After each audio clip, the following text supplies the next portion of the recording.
नमस्कार साथियों। आज हम भारतीय इतिहास के बहुत ही महत्वपूर्ण टॉपिक 1857 की क्रांति पढ़ेंगे और समझेंगे कि भारत में 1857 की क्रांति जो ही वो कैसे हुई, क्या क्या समस्याएं आई, किन्होंने की, उसका संपूर्ण विश्लेषण पढ़ेंगे। क्या पढ़ेंगे? संपूर्ण विश्लेषण। इसका मतलब इसको पढ़ने के बाद मैं जो आगे की स्लाइड पढ़ूंगा, इसके बाद आपको कहीं भी 1857 की क्रांति की देखने की जरूरत नहीं है, किसी भी बुक में देखने की जरूरत नहीं है। ठीक है, ये वाली बात है। बाकी हम राजस्थान में 1857 की क्रांति का, इसके बाद जस्ट वीडियो आएगा राजस्थान में 1857 की क्रांति का, जिसकी स्लाइड तैयार है। इसके नेक्स्ट बाद यही वीडियो शूट होगा। तो संपूर्ण विश्लेषण पढ़ेंगे 1857 की क्रांति का, ए टू लेके जेड तक का। और ये जो वीडियो है, आपको पता है कि रीट का एग्जाम है सामने, उसमें भी स्टार मार्क है। और कल जो है वो पटवार की डेट भी घोषित कर दी है 23-24 अक्टूबर को, तो उनके एस्पिरेंट्स के लिए भी बहुत स्टार मार्क रहेगा। ठीक है, तो मैं संजय कुमार भांबू, और जो ये वीडियो जो है रीट, पटवार, SIRS अन्य कॉम्पिटेटिव एग्जाम के एस्पिरेंट्स के लिए है। तो लेट्स स्टार्ट।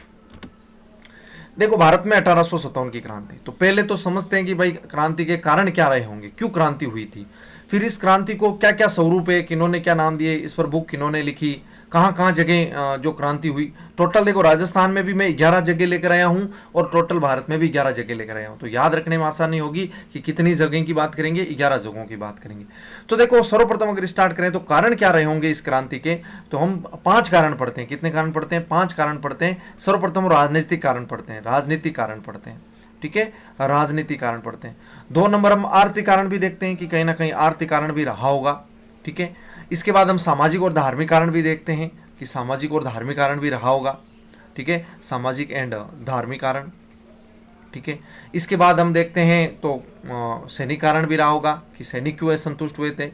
और 5 नंबर जो है उस समय का जो तत्कालिक कारण था वो हम देखेंगे। ठीक है, तात्कालिक जो कारण रहा होगा उसके बारे में डिस्कस करेंगे। तो नेक्स्ट स्लाइड में हम संपूर्ण विश्लेषण करेंगे 1857 की क्रांति का, एक भी प्रश्न नहीं छूटेगा, ये मेरी गारंटी है। ठीक है, तो इस 15-20 मिनट के वीडियो में हम भारत में 1857 की क्रांति को कंप्लीट कर लेंगे। ठीक है, तो देखो 1857 की क्रांति, सर्वप्रथम हम समझते हैं राजनीतिक कारण। क्या समझते हैं कि राजनीतिक कारण क्या रहा होगा 1857 की क्रांति का? तो सर्वप्रथम हमें समझ में आती है कि जो सब्सिडरी अलायंस था, कि जो सहायक संधि लेकर आए थे, कौन लेकर आया था? वेलेजली लेकर आया था। तो सर्वप्रथम एक चीज तो समझ में आई कि सहायक संधि लेकर कौन आया था, तो आपको पता होना चाहिए उस समय कौन था, वो इसरा वेलेजली था। ठीक है, तो वेलेजली था। ठीक है, अब वेलेजली में सहायक संधि में ऐसा क्या था, तो देखो ये आगे लैंग्वेज लिखी हुई है कि देशी राज्यों को अंग्रेजों की राजनीतिक परिधि में लाने के लिए गवर्नर थे उस समय जनरल लॉर्ड वेलेजली। क्या नाम था? Lord Wellesley. और इनका कार्यकाल जो रहा है 1798 से 1805, स्टार मार्क कार्यकाल है, याद रखना है। ठीक है, प्रारंभ की गई थी। और आंतरिक सुरक्षा और विदेश नीति का उत्तरदायित्व अंग्रेजों पर था। कि इसमें क्या कहा था कि जो भी सहायक संधि करेगा तो आंतरिक सुरक्षा और विदेश नीति जो है वो हम कहें कि उस समय जो उत्तरदायित्व अंग्रेजों पर था, और जिसका खर्चा संबंधित राज्यों को क्या करना पड़ता था? उठाना पड़ता था। और अगर राजस्थान में बात करें तो भरतपुर राज्य एक फर्स्ट था जिसने 29 सितंबर, देखो ये डेट याद रखनी है कि 29 सितंबर, ठीक है, 1803, 29 सितंबर 1803 को क्या की थी? सहायक संधि की थी वेलेजली से। लेकिन विस्तृत और रक्षात्मक आक्रमण संधि अगर किसी से पूछे तो सर्वप्रथम अलवर रियासत ने की थी 14 नवंबर 1803 को। दोनों डेटें अपने आप में स्टार मारा कर खूब बार क्वेश्चन आ चुके हैं यहां से। ठीक है, अगर सर्वप्रथम की बात करें तो आपको सीधा करना है भरतपुर। भरतपुर में देखो सर्वप्रथम बी है और अलवर में सर्वप्रथम क्या है? ए है। तो आपको याद रखना है BA, जब हम पढ़ते हैं ना बैचलर ऑफ आर्ट्स, तो BA याद रखना है किसमें? सहायक संधि में। ठीक है, तो ये आपको याद रखना है। डेट यदि रखना चाहो तो ये तो 29 सितंबर है और ये 14 नवंबर है, ये आपको याद रखनी है। अब हम पढ़ते हैं आगे। और भारत में अगर सर्वप्रथम सहायक संधि कहें तो 1798 में हैदराबाद के निजाम ने की थी। ठीक है, ठीक है, हैदराबाद के निजाम के साथ की गई थी, तो वो तो सब्सिडरी थी। फिर एक आई सबॉर्डिनेट आइसोलेशन, जिसमें कहते हैं अधीनस्थ पार्थक्य की नीति। अब देखो ये अधीनस्थ पार्थक्य की क्या नीति थी और ये कौन लेकर आया था? तो सर्वप्रथम देखो इधर लिखा हुआ है, गवर्नर था उस समय लॉर्ड हॉर्डिंग्स। कौन था? लॉर्ड हॉर्डिंग्स था। ठीक है, ये स्टार मार्क बात है, वो तो वेलेजली था। और अधीनस्थ पार्थक्य की नीति कौन लेकर आया था? गवर्नर जनरल लॉर्ड हॉर्डिंग्स लेकर आया था। ठीक है। और अंग्रेजों से संधियां की सर्वप्रथम यदि इस अधीनस्थ पारतंत्र्य की नीति कहा जाए तो किसने की थी?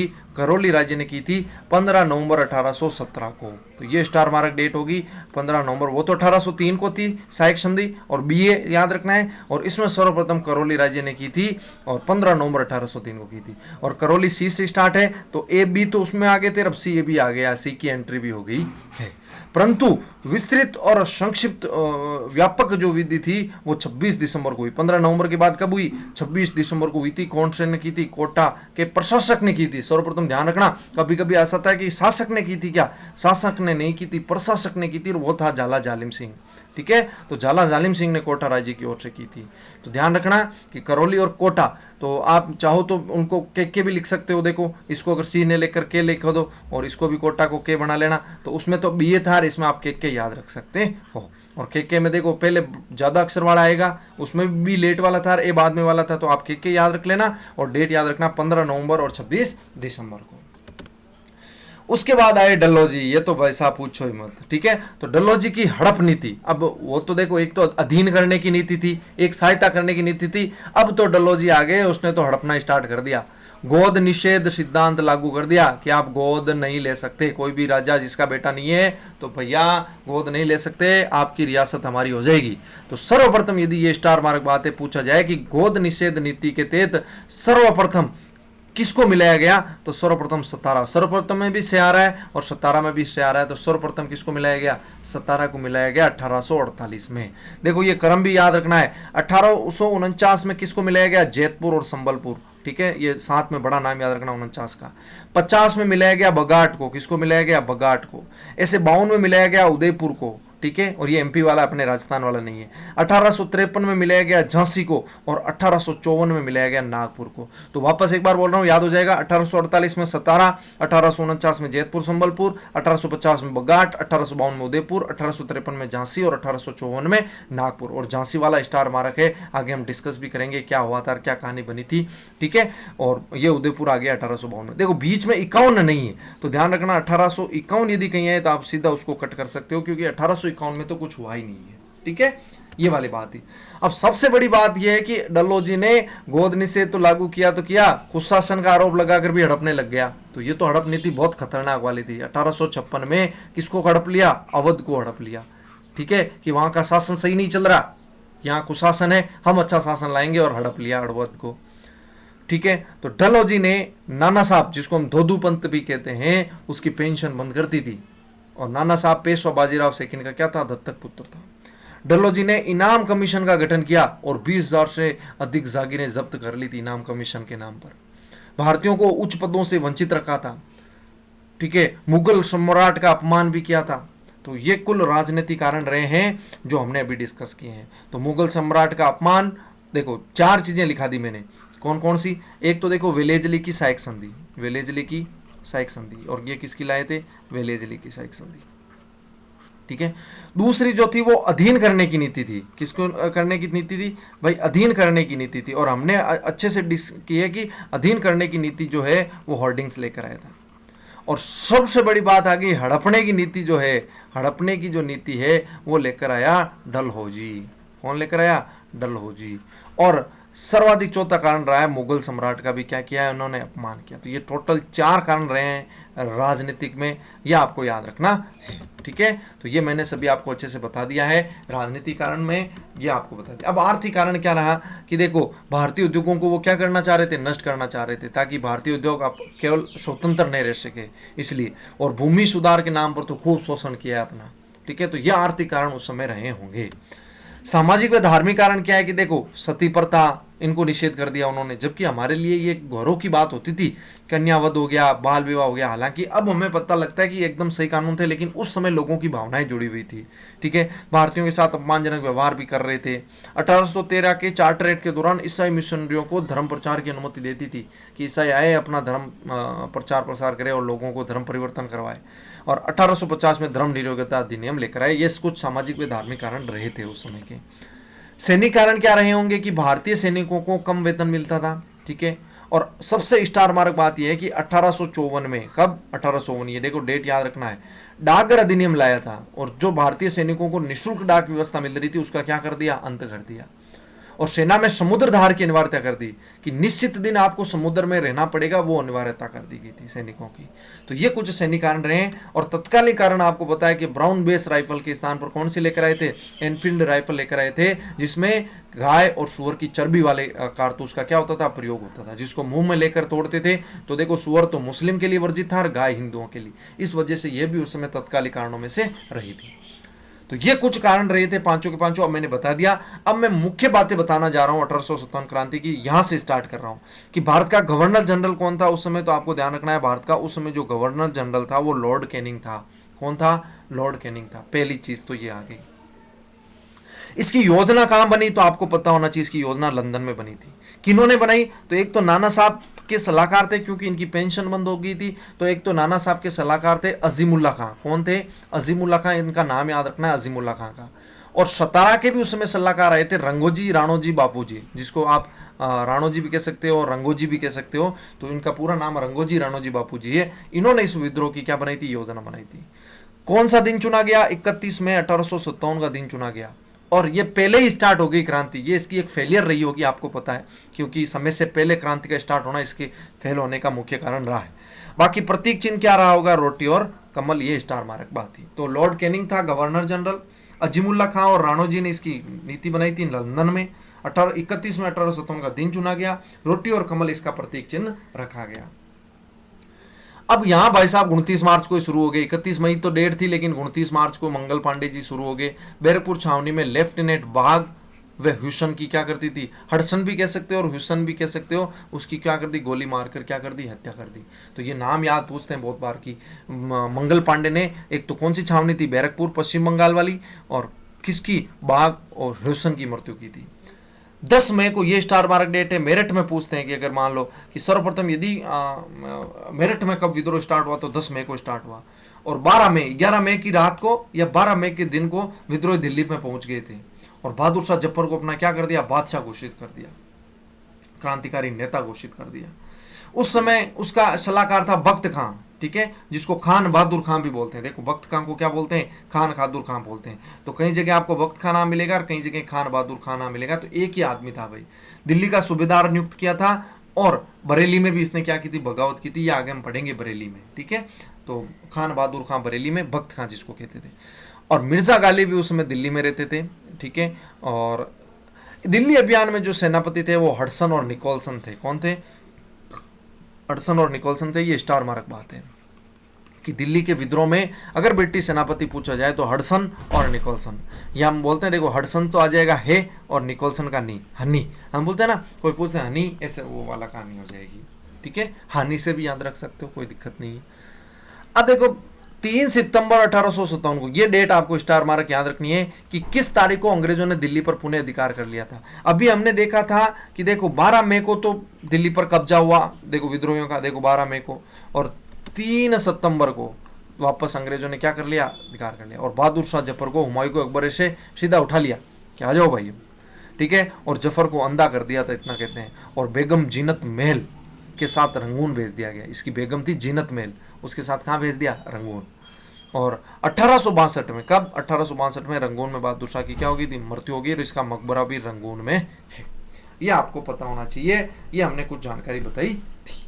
तो रंगून कहाँ पर है, तो म्यांमार में है, ठीक है, म्यांमार में। ये आपको पता होना चाहिए। अब देखो कहाँ कहाँ जगह जो है वो क्रांति हुई थी। तो टोटल मैं 11 जगह बता रहा हूँ। देखो इधर लिख देता हूँ, चलो यहाँ लिख देता हूँ। टोटल 11 जगहों की बात करूंगा जहां पर क्रांति हुई है, ठीक है। और उस क्रांति में क्रांतिकारी कौन थे और अंग्रेजों की तरफ से किसने दबाया था, ये हम इसमें पढ़ेंगे। तो देखो सर्वप्रथम 1 नंबर पढ़ रहे हैं दिल्ली। और दिल्ली में कौन था, तो बहादुर शाह जफर था, अभी भी देखा था। और बख्त खान सूबेदार नियुक्त था, जिसको खान बहादुर खान भी बोलते हैं। तो बख्त खान और ये था। और देखो निकलसन और हडसन, हनी या हानि से भी याद रख सकते हो, ठीक है, ये वाली थी। और इसने अंग्रेज अधिकार था। और निकलसन इसमें लड़ता हुआ मारा गया था। ये स्टार मारा के फैक्ट्स में पूछा जा सकता है कि देखो क्या कंफ्यूजन क्या होता है कि हमें पता होता है एक जना मरा था निकलसन और हडसन में से, लेकिन अब निकलसन मरा हडसन मरा ये कैसे पता चले। तो आपको याद रखना है जिसके ज्यादा अक्षर है वो पहले मरा है, ठीक है। तो निकलसन निकल गया, ऐसा भी याद रख सकते हो, ठीक है। निकलसन क्या हो गया, निकल गया मतलब मर गया, ठीक है। और बहादुर शाह को हुमायूं के मकबरे से क्या किया गया, गिरफ्तार किया गया। अब देखो 2 नंबर लखनऊ, बहुत इंपॉर्टेंट है, लखनऊ आ जाते हैं, ठीक है। वो कहते हैं ना मुस्कुराइए आप लखनऊ में है। अब देखो बेगम हजरत महल थी लखनऊ में, जिसको महक परी के नाम से जानते हैं। किसके नाम से जानते हैं? महक परी के नाम से जानते हैं, ठीक है। और देखो इसका बेटा था बिरजिस कादिर, ये कैम्पबेल इधर नहीं आएगा। इसका बेटा था देखो बिरजिस कादिर, कौन था? इसको मैं डिलीट कर रहा हूँ ना। देखो इसका बेटा था बिरजिस कादिर, ठीक है। तो बिरजिस कादिर भी इसके साथ रहा है।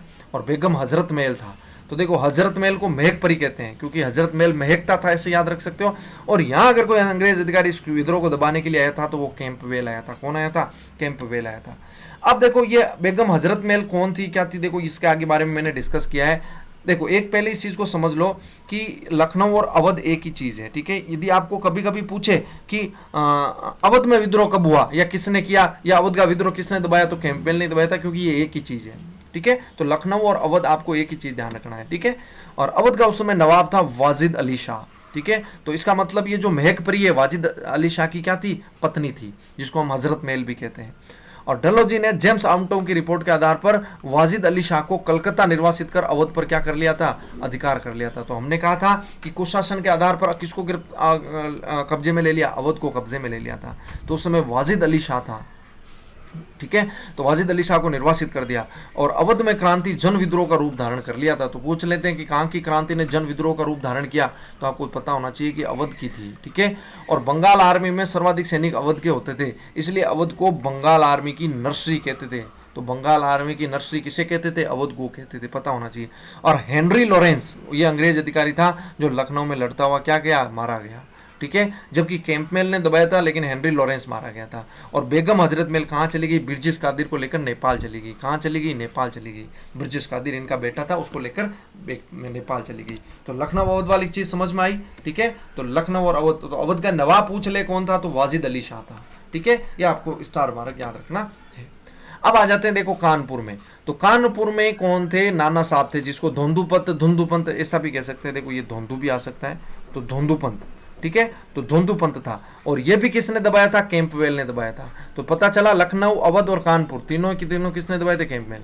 यहाँ तांत्या टोपे भी था, और तांत्या टोपे को क्या नाम है? और रामचंद्र पांडुरंग है। अब देखो ये नाना साहब के बारे में बता रहा हूँ। देखो नाना साहब के बारे में बता रहा हूँ। नाना साहब क्या थे? इनका नाम धोंदूपंत था, बाजीराव सेकंड का दत्तक पुत्र था। और ढल्लोजी ने इनकी पेंशन क्या कर दी थी? बंद कर दी थी।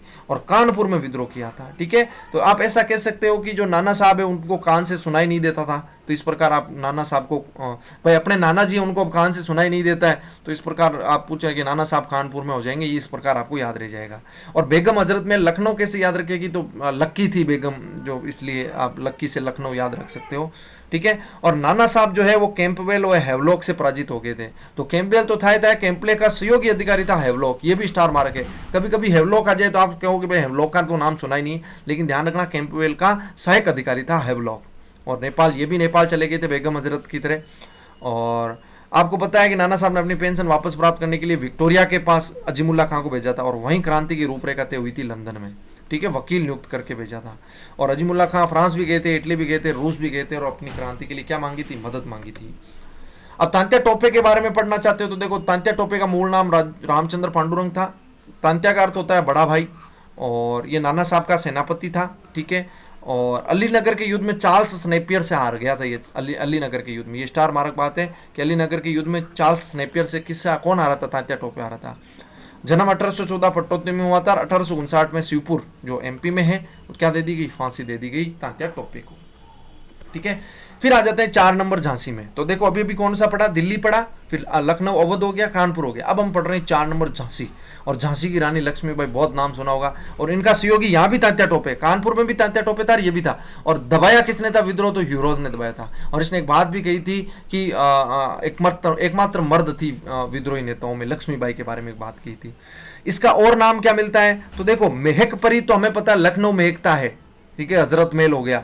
लेकिन इनके अलावा महल परी किसे कहते हैं? तो लक्ष्मीबाई को महल परी कहते हैं, ठीक है। और मणिकर्णिका भी कहते हैं, मनु भी कहते हैं, छबीली भी कहते हैं, छबीली, छेल छबीली।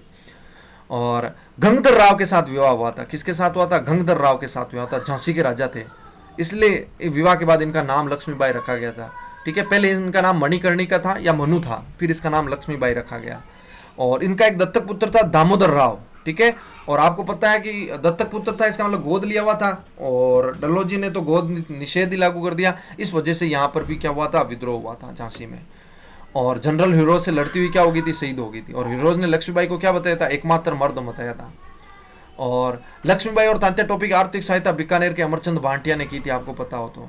और ग्वालियर के राजकोष में धन दिया था इन्होंने, ठीक है। और लक्ष्मीबाई ने ग्वालियर पर देखो क्या कर लिया था, अधिकार कर लिया था। देखो ये स्टार मार्क बात है कि ये झांसी की थी और ग्वालियर पर क्या कर लिया था, अधिकार कर लिया था। लेकिन यहां समस्या हुई कि ग्वालियर में सिंधिया जो थे, हमें पता है एमपी में जो सिंधिया है, उन्होंने यहां पर दगाबाजी कर ली थी, जैसे ज्योतिराव सिंधिया वगैरह दगाबाजी करते हैं। तो सिंधिया ने यहां अंग्रेजों का क्या कर दिया था, साथ दे दिया था। और आगे आपको पता हो कैनिंग ने कहा भी था कि यदि सिंधिया क्रांति में शामिल हो जाता तो हमें भारत से जाना पड़ता। देखो सिंधिया इतना मजबूत था उस समय, लेकिन सिंधिया ने उस समय किसका साथ दिया, अंग्रेजों का साथ दिया। अगर रानी लक्ष्मीबाई मरी है तो इसके पीछे कहीं ना कहीं सिंधिया का हाथ है, ठीक है। इसके बाद ही झांसी की रानी लक्ष्मीबाई मरी थी। और हीरोज ने यह कहा था कि भारतीय क्रांतिकारियों में एकमात्र मर्द है ही। और तात्या टोपे को फिर आपको पता है कि नरवर के जंगलों से गिरफ्तार कर लिया था मान सिंह ने, और शिवपुरी एमपी में उनको क्या दे दिया गया, फांसी दे दी गई, ठीक है। ये आपको पता होना चाहिए। फिर आ जाते हैं जगदीशपुर, ये भी स्टार मार्क है। आजकल जगदीशपुर के बारे में बहुत ज्यादा पूछा जाता है। आरा बिहार में है, देखो ये आरा बिहार, जगदीशपुर आरा बिहार। उसका ठाकुर था कुंवर सिंह। कौन था, ठाकुर था कुंवर सिंह। और कुंवर सिंह देखो बिहार के टेलर बहुत प्रसिद्ध हैं, आप ऐसा मान लेना। तो विलियम टेलर वहां पर गए थे। और ध्यान रखना कुंवर सिंह को बिहार का शेर भी कहते हैं, ये बिहार का सिंह, या बुड्ढा शेर भी कहते हैं, वृद्ध सिंह भी कहते हैं। और उज्जैन ये राजपूत घराने के ठाकुर था। ये 80 वर्ष की उम्र में अंग्रेजों से बगावत की थी, इसलिए इसको बुड्ढा सिंह कहते हैं। और आयर भी कह सकते हो, आयर इसका सहयोगी था टेलर का, उसकी सेना से पराजित हुआ था। और 1966 में डाक टिकट भी जारी किया था हमने कुंवर सिंह के नाम से। और जगदीशपुर में इनकी क्या हुई थी, मृत्यु हुई थी। तो कभी कुंवर सिंह के बारे में फैक्ट्स पूछे तो ये सब फैक्ट्स याद रखना। फिर देखो फैजाबाद, ये भी स्टार मार्क है, फैजाबाद वाला। आजकल फैजाबाद से बहुत ज्यादा पूछे जाते हैं, ये यूपी में है। और ये मौलवी अहमदुल्ला शाह बोल सकते हो। मौलवी अहमदुल्ला कहाँ पर था, फैजाबाद में था। इसको डंका शाह भी कहते हैं, डंका बसता था इसका। और यहाँ देखो फैजाबाद में ऐसा कहना, बरसात हो गई, रेन हो गई, तो रेनल्ड ने यहाँ पर इसका जो है अतिक्रमण किया था, ये इसको विरुद्ध को हटाया था, ठीक है। तो उस समय उस फैजाबाद का मौलवी था काजी, ठीक है, उसका नाम था अहमदुल्ला। और अंग्रेजों के विरुद्ध जिहाद का नारा दिया था। ये स्टार मार्क बात है कि अंग्रेजों के विरुद्ध जिहाद का नारा कहाँ से मिला था, तो फैजाबाद यूपी से दिया था। किसने दिया था, अहमदुल्ला शाह ने दिया था। और 1857 का राष्ट्र संत कहते हैं, ये स्टार मार्क बात है किसको, मौलवी अहमदुल्ला शाह को, क्योंकि ये काजी थे। और 22वीं जो नेटिव इन्फेंट्री ने अपना नेता भी बनाया था, पैदल सेना ने। और चिन्हाट की लड़ाई में हेनरी लॉरेंस को हराया था इन्होंने। चिन्हाट की एक लड़ाई लड़ी थी जिसमें हेनरी लॉरेंस को हराया था, यह आपको पता होना चाहिए, ठीक है। और अंग्रेजों ने इसको जिंदा या मुर्दा पकड़ने के लिए 50,000 के नाम रखा था। तो ये स्टार मार्क बात हो जाती है फैक्ट्स में कि किसको पकड़ने के लिए अंग्रेजों ने 50,000 के नाम रखा था, तो मौलवी अहमदुल्ला शाह था। और सूबेदार दिलीप सिंह ने फैजाबाद जेल पर हमला करके मौलवी अहमदुल्ला को रिहा कर दिया। फैजाबाद जेल में इनको बंद कर दिया गया था। फिर दिलीप सिंह जो सूबेदार था वो बंगाल रेजिमेंट का था, उन्होंने इनको मुक्त कराया था। और पुआया में लड़ते हुए ये उनकी मृत्यु हो गई थी। और इनके युद्ध कौशल की तारीफ तो अंग्रेजों ने भी की थी, ये स्टार मार्क बात है। और इनका जन्म मद्रास में हुआ था। देखो मद्रास के थे, यूपी में आकर इन्होंने क्या कमाल किया। आप आज से पहले आप 1857 में अहमदुल्ला शाह को बहुत कम महत्व देते थे, लेकिन आज के बाद आपको देना है। उसके बाद एक बरेली में खान बहादुर खान, जिसको बख्त खान कहते हैं, ठीक है। तो खान बहादुर खान जो हो गया वो बख्त खान हो गया, ठीक है। और ये ध्यान रखना विंसेंट आयर, ये स्टार मार्क बात है कि विंसेंट आयर जो था वो इसको दबाने वाला था, विद्रोह को, ठीक है। और इलाहाबाद में देखो ई छोटी है, यहाँ पर ली में भी ई छोटी है, तो लियाकत अली इलाहाबाद में हो जाएगा। और नील यहाँ पर आया था अंग्रेज अधिकारी, इसको दबाने के लिए, ये स्टार मार्क बात होगी। और नील ने देखो यहां तक इस विद्रोह को दबाने के लिए क्या किया था, भारतीय हिंदू को तो दफना दिया सैनिकों को, और मुस्लिम सैनिकों को जलवा दिया। उल्टा काम किया इसने, नील ने। तो नील को तो क्रमकांड के लिए जाना जाता है। फतेहाबाद अजीमुल्ला के लिए प्रसिद्ध है, बड़ौत शाहूमल के लिए प्रसिद्ध है, और छोटा नागपुर गोनू के लिए प्रसिद्ध है, जो कोल जनजाति के साथ विद्रोह किया था।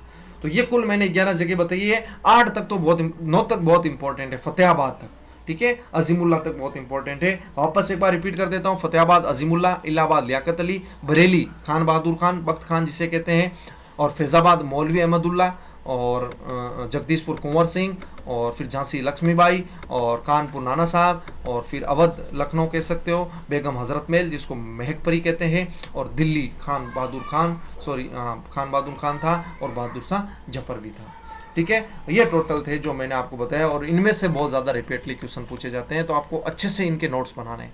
फिर परिणाम क्या रहा 1857 क्रांति का, तो देखो ईस्ट इंडिया जो कंपनी है उसका शासन समाप्त हो गया। देखो ईस्ट इंडिया कंपनी का शासन क्या हो गया, समाप्त हो गया, ब्रिटिश शासन शुरू हो गया।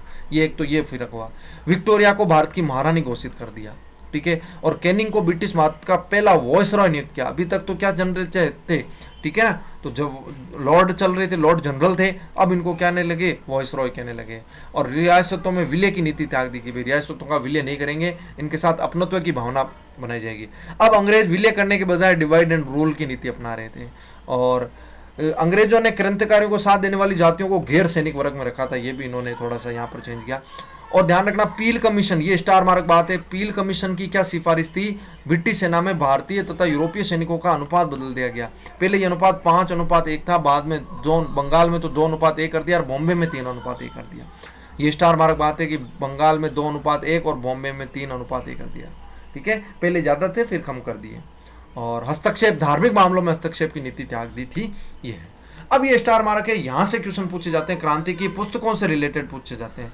अब क्रांति में पुस्तकों में देखो 4 जनों की पुस्तकें बहुत इंपॉर्टेंट है, विनायक दामोदर सावरकर, अशोक मेहता, एस.एन. सेन, सुरेंद्रनाथ सेन और आर.सी. रतनचंद्र मजूमदार, इनके सबके इंपॉर्टेंट है। तो वी.डी. सावरकर ने लिखी थी the first war of Indian independence, ठीक है, भारतीय स्वतंत्रता का प्रथम जो स्वतंत्रता संग्राम इन्होंने नाम दिया था, ठीक है, तो भारतीय स्वतंत्रता का प्रथम स्वतंत्रता संग्राम, the first war of Indian independence. Ashok Mehta का द ग्रेट रिबेलियन था, the great rebellion, the great विद्रोह, ठीक है। एस.एन. सेन ने केवल 1857 नाम दिया, ये 1857, ठीक है, इन्होंने केवल 1857 नाम दिया। सुरेंद्रनाथ सेन, अगर फुल लिखूं तो इनको बोलते हैं सुरेंद्रनाथ सेन, ठीक है, सुरेंद्रनाथ सेन, ठीक है। और वीडी को बोलते हैं विनायक दामोदर, विनायक दामोदर, विनायक दामोदर, विनायक दामोदर हो गया। और आर.सी. रतनचंद्र मजूमदार हो गया, रतनचंद्र, ठीक है, मजूमदार हो गया। इसकी थी स्पॉय mutiny and the revolt of 1857, यह आपको याद रहना चाहिए। ये पूछा जाता है आर.सी. मजूमदार का, स्टार मार्क है। एस.एन. सेन का पूछा जाता है, अशोक मेहता का द ग्रेट रिबेलियन, और फिर वी.डी. सावरकर का the first war of Indian independence. क्रांति के स्वरूप के बारे में किन्होंने कही थी, सैनिक विद्रोह किन्होंने किन्होंने बताया था, ये देखो मिलान करने में पूछा जाता है। ध्यान रखना, ये जो क्वेश्चन है वो मिलान करने वाला है, तो कैसे भी ट्रिक करके ये चीज आपको याद करनी है कि देखो लॉरेंस ने, सिले ने, टी.आर. होम्स ने और सर सैयद अहमद खान ने इसको सैनिक विद्रोह नाम दिया था। राष्ट्रीय विद्रोह जो था वो डिजराइल ने कहा था, अशोक मेहता ने भी राष्ट्रीय विद्रोह कहा था। सभ्यता और बर्बरता के बीच युद्ध जो था वो टी.आर. होम्स ने कहा था। कट्टरपंथियों का ईसाई के विरुद्ध षड्यंत्र था, ये रीज ने बताया था। रीज खा के कुछ बात की थी कि कट्टरपंथियों का ईसाइयों के विरुद्ध षड्यंत्र था। हिंदू मुसलमानों का षड्यंत्र था, ये आउटरमोर टेलर ने बताया था। और प्रथम स्वतंत्रता संग्राम हम पहले ही पढ़ चुके हैं, इन्होंने बुक ही इसी पर लिखी है, तो ये विनायक दामोदर सावरकर था, ठीक है। तो देखो मुसलमान, देखो ये सारे के सारे अंग्रेज थे, तो इन्होंने कहा कि हमारे साथ छल हुआ है। जैसे आउटरमोर टेलर ने कहा कि हिंदू मुस्लिम मिलकर हमारे साथ षड्यंत्र किया, तो आउटरमोर टेलर में इसे याद रख लेना। रीज को रीज सही और कहा, क्योंकि ये ईसाई थे, इन्होंने कहा कट्टरपंथी हमको बताया इन्होंने भारतीयों को, तो कट्टरपंथियों का ईसाई के विरुद्ध षड्यंत्र था। सभ्यता किसको, देखो अंग्रेजों ने खुद को सभ्य बताया और भारतीयों को बर्बर बताया, तो सभ्यता और बर्बरता के बीच युद्ध तो था, वो टी.आर. होम्स ने बताया। ऐसे डिजरायली जो था उसने अच्छा कहा कि ये राष्ट्रीय विद्रोह है, इसकी तारीफ होनी चाहिए डिजरायली की, बाकी किसी की तारीफ मैं नहीं करता। और एस.एन. सेन सरकारी इतिहासकार था, आपको पता है, इसने बाद में लिखी थी 1857 की क्रांति, सरकार द्वारा इनको कहा कि आप लिखिए। और इन्होंने कहा कि यद्यपि इसे राष्ट्रीय संग्राम नहीं कहा जा सकता, किंतु विद्रोह कहना भी गलत होगा क्योंकि ये केवल सैनिकों तक सीमित नहीं था, ये इनका स्टेटमेंट था। आर.सी. मजूमदार ने पहले भारत को कहा था, पहले यही लिख रहे थे इसके बारे में, फिर इन्होंने भारत ने आर.सी. मजूमदार को हटाकर एस.एन. सेन को बनाया। इसने तो कहा कि नहीं तो प्रथम था, नहीं राष्ट्रीय था, नहीं स्वतंत्रता संग्राम था, इसलिए भारत सरकार ने कहा कि आप इस बुक को नहीं लिख सकते, अब हम एस.एन. सेन को सौंपते हैं। तो एस.एन. सेन ने ये स्टेटमेंट दिया था, दोनों के स्टेटमेंट पूछे जाते हैं क्योंकि दोनों ने भारतीयों को अपॉइंटमेंट किया था इस बुक लिखने के लिए, ठीक है। तो कुल मिला के ये हमारा भारत में 1857 की क्रांति का था, और इसके बाद नेक्स्ट राजस्थान में पढ़ेंगे, और मेरे हिसाब से इसको पढ़ने के बाद आपका कोई भी क्वेश्चन 1857 की क्रांति का गलत नहीं होगा। तो आपको इसको एक बार वापस देखना है वीडियो को, और मेरी गारंटी इसके बाद कोई भी क्वेश्चन गलत नहीं होगा। नमस्कार साथियों।